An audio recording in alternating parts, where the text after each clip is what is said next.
Hey everybody, Andrew Zimmern here. Oh, let me fix that light here. As you can see, I'm in a super swanky hotel room.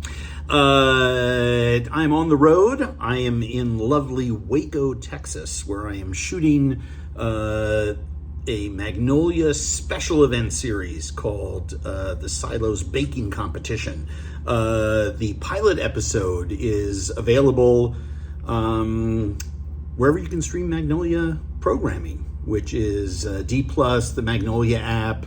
They're airing it on stations that carry Magnolia. And stay tuned Friday for a big announcement on where else you can see Magnolia programming. Ask me anything. Let's get right to it. This is my favorite part of the week. I really do. I love conversations. I mean, even though it's the sound of my own voice, I like the idea of you ask questions, I answer them.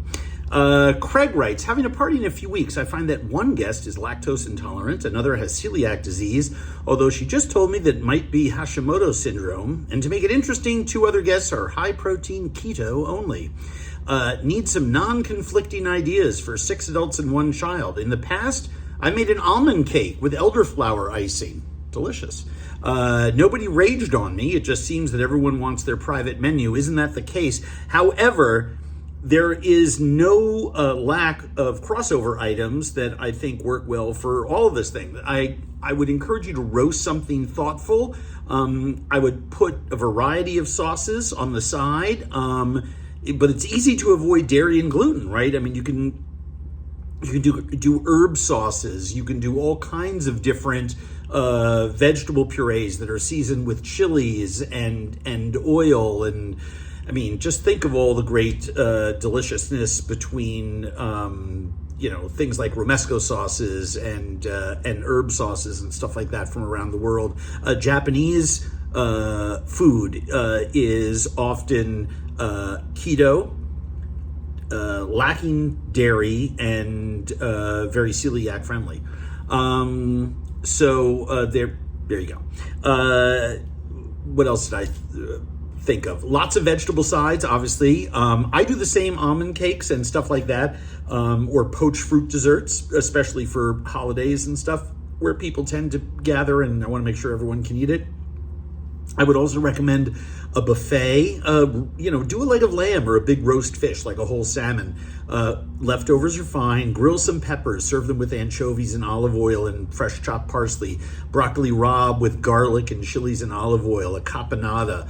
I talked about Japanese food before. So much of Italian food is friendly for all of those guests. And yes, it's okay to put bread out there, and it's okay if the people who can't eat it don't, but if there's several that do, why not?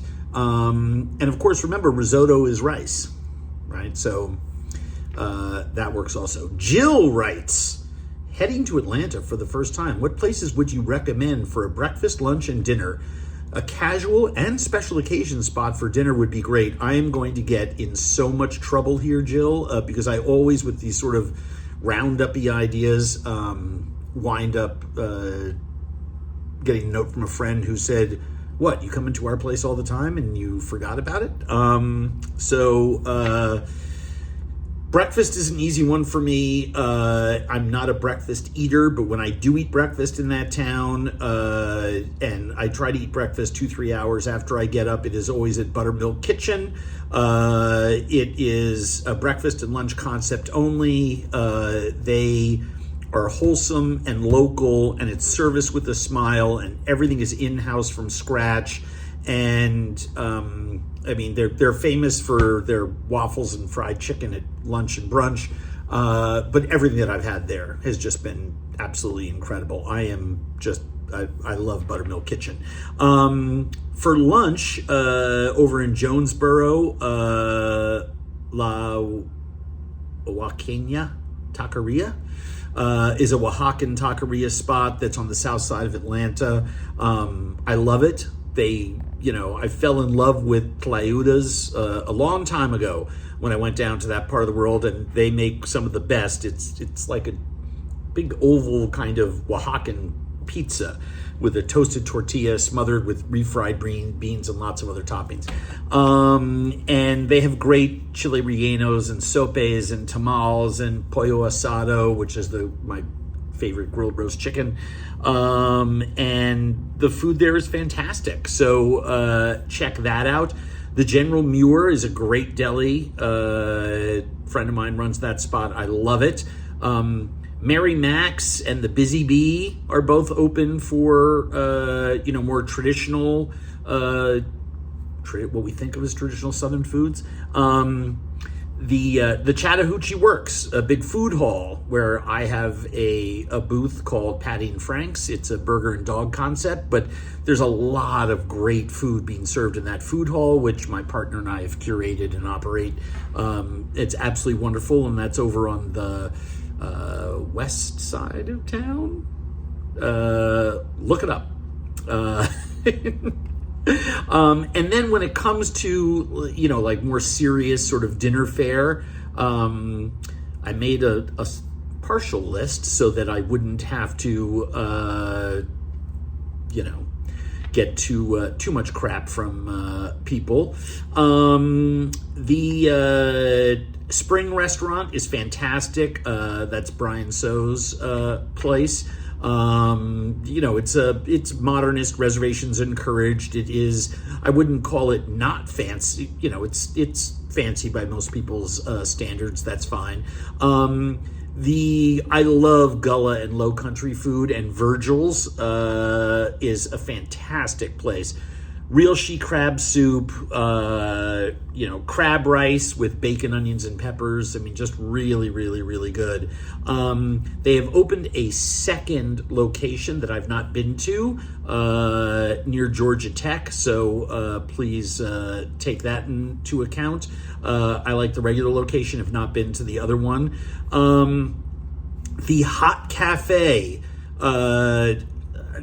I always stay away from places that have a big sign across the top that says Laotian, Thai, and Chinese food. But man, the food there is absolutely fantastic, and that's super casual.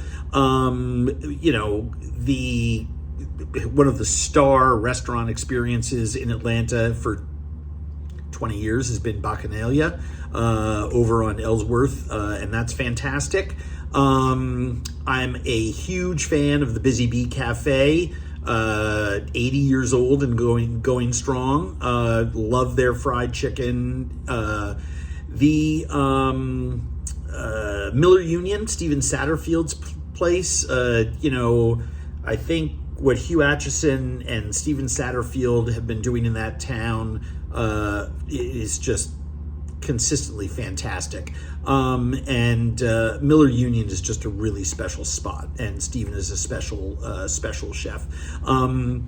The Redbird, again, a more contemporary restaurant, Zeb Stevenson's place, very creative, very seasonal. Little Bear in Summerhill is a superb place. Again, modern in many ways, super fun, but also casual vibe, good playlist, and all that other wonderful stuff. Let's see, what else did I stick on my Atlanta list so I didn't forget anything? Aria is great. Staple House, Ryan Smith. I mean, what a fantastic culinarian he is. They've turned a fancy restaurant into more of a market concept, but you still get fancy food at market prices there. I can't say enough about Staple House. Mi Barrio, Mexican restaurant, is a stunner. Love that place. What else did I stick down here?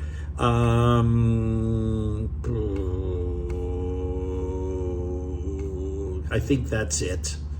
I think we can call it there because we've given everybody enough of gun show. Anywhere that Kevin Gillespie is cooking is good enough for me. Kimball House out in the old Decatur train depot is fantastic. I went there the last time that I was in town. Well, you know how much I love Chinese food. Buford Highway is a fantastic mecca for all kinds of different foods, and has been for a long time. I love Taiwanese food. I love Sichuan food. La Meiji, Lameizi, is, I mean, as good as it gets. It is just fantastic food from that part of the world. Also out there, Lanju Ramen is out there. They make their own noodles right in front of you. It's pretty spectacular. Well, now that I'm on a Buford Highway crawl, Wunamjiang Stone Bowl House is fantastic. I mean, it's get the seafood scallion pancake there and tell them that I sent you. And now all I'm doing is thinking about Buford Highway stuff. Nur Kitchen, NUR, which is modern Mediterranean. All right, we're stopping. That's enough for you. Wanted 3 places to eat, and I gave you 40. My apologies to everyone else. What can I say? I'm a loquacious motherfucker. It's always been my problem. I talk too much. Shut up. Shut up, Andrew. Shut up.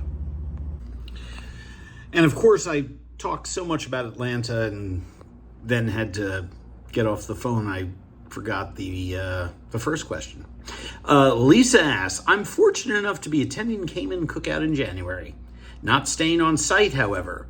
Thoughts on must-attend festivities? Best chance to run into you during and surrounding the event. Excited to attend and for some winter sunshine. Well, I'll tell you, the Cayman Cookout down in Grand Cayman is one of the handful of best food events in the world. Why? The food festival was created and hosted by the people at the Ritz-Carlton, along with Eric Repair, who has one of his flagship restaurants, Blue, there.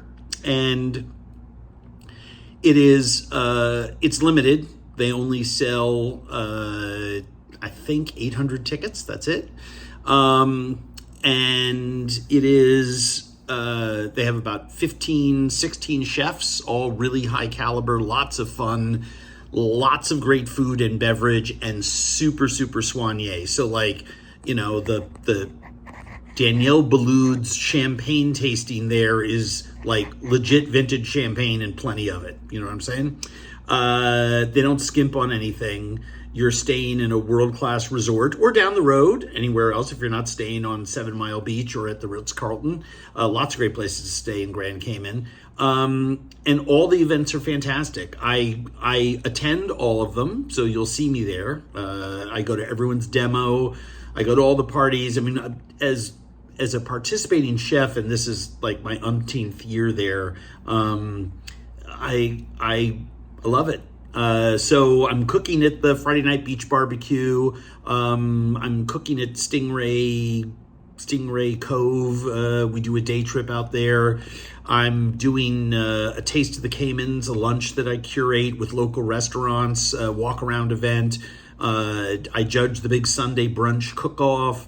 I MC the big Chef's Gala on Sunday night. I do a couple demos. It's a blast.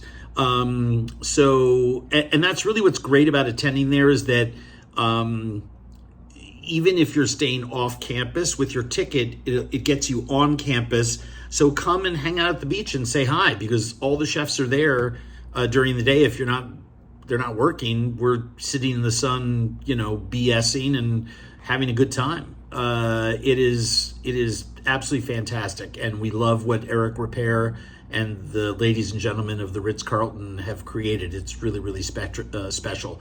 So yeah, I'm excited. I'm actually, one of the things I'm doing in my hotel room right now is writing recipes for January's event. So see you there.